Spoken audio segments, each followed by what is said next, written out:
Mighty Macs, to another episode of Mighty Mac Week in Review, where it's cold on this side of the studio and warm on that side of the studio.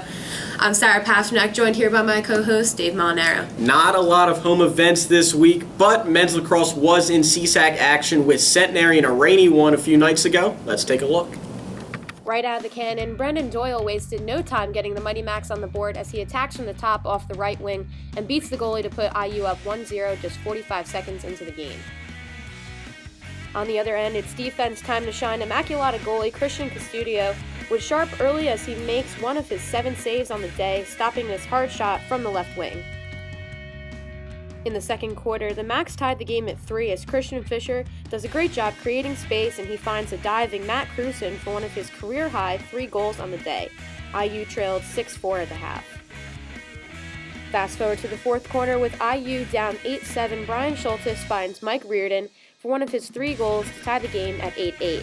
However, the Cyclones would score the last 2 and top the Macs 10-8 in a close battle. The Macs will play 2 road CSAC games this week at Newman tonight and at Keystone on Saturday. Women's lacrosse had 3 games last week and golf had 2 matches. Let's see how they did. Women's lacrosse lost a pair of non-conference games at Rutgers, Camden, and Eastern, but moved to 4-1 in CSAC play with a 14-13 victory over Notre Dame. Hannah Varecchia scored 6 times in that game.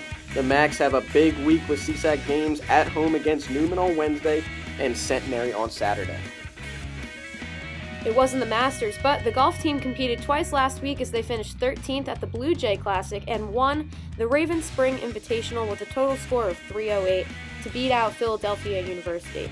Jay Spatico had the best day as he finished in a tie for second with a score of 74. The golf team will be back in action at Alvernia on Tuesday and at Stevenson on Sunday. The Macs lost a non-conference game on the road at TCNJ, but bounced back with a CSAC series hosting Marywood. Let's see how they did. In the first inning, trailing 2-1, Ryan Tecco lines a 2-run double to left field to give the Mighty Macs a 3-2 lead. For Tecco, it was one of 3 hits on the afternoon.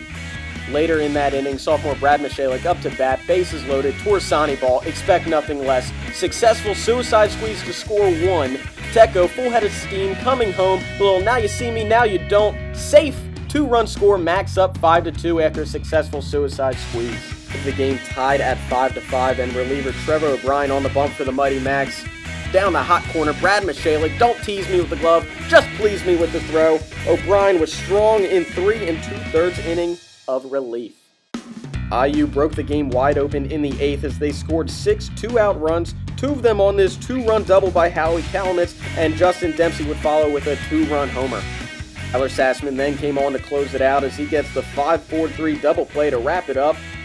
14-6 Mighty Mac win. The 2 teams would split their doubleheader on Saturday, and the Macs would sit at 6-3 in the CSAC. The Macs have a big week as they host Alvernia on Wednesday and then open up a weekend series with Newman. They will host the Knights on Saturday. The softball team played just once last week in a doubleheader against Keystone and swept both ends 9-1 and 14-2. Caitlin Brazier and Melissa Eck each hit home runs, and Caitlin Brazier and Jess Borman earned the wins on the mound.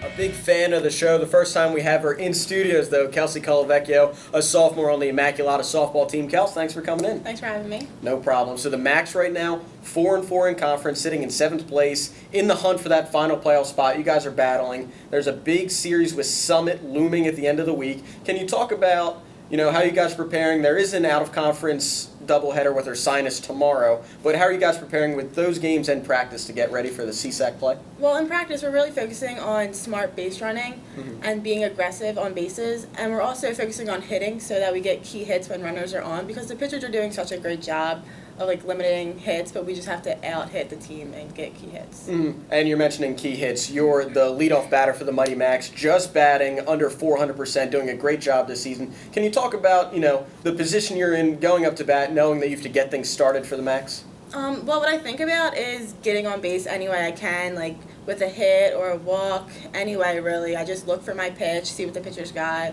see what I can work with. And then Kat Devaney spoke to it during the softball preview.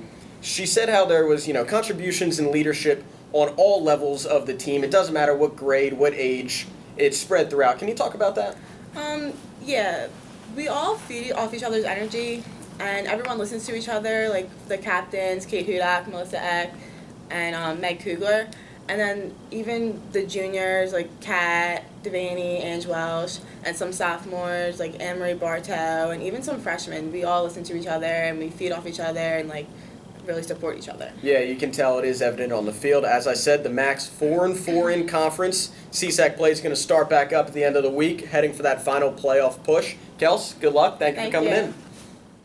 The track and field team competed in the cold at Westchester University on Sunday at the Bill Butler Invitational, where there was no team scoring.